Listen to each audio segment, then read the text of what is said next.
La plupart des gens n'ont pas envie de partir. Moi-même, je viens d'un kibboutz à quelques kilomètres, hein. Il y a que quelques mois que j'ai emménagé sur Metula. Donc, j'ai fait partie de ceux qui n'ont pas été évacués après le 7 octobre. Oui. Et j'ai donc vécu toute la guerre, je dirais, sur place pendant plus d'un an.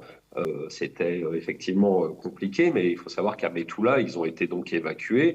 C'est très, très complexe d'évacuer de sa Il y a pas maison. d'avis uniforme, on va dire. Mais de ce que moi j'ai pu entendre, les gens ne veulent plus partir. C'est-à-dire Ouais. c'est très compliqué de partir de chez soi quand on est obligé de le faire. Ça a duré très longtemps.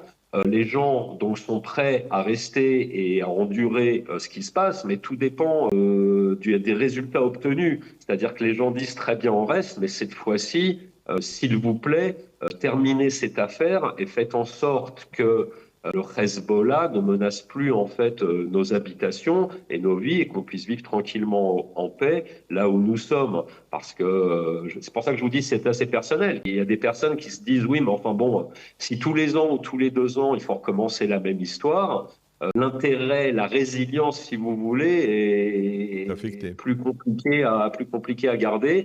Alors que si effectivement, et on l'espère cette fois-ci, c'est un vœu pieux, hein, peut-être, mais au Mhm. moins de quelques années, soyons pragmatiques, qu'il n'y ait plus de missiles ou de drones qui nous tombent sur la tête et qu'on puisse reprendre une vie normale.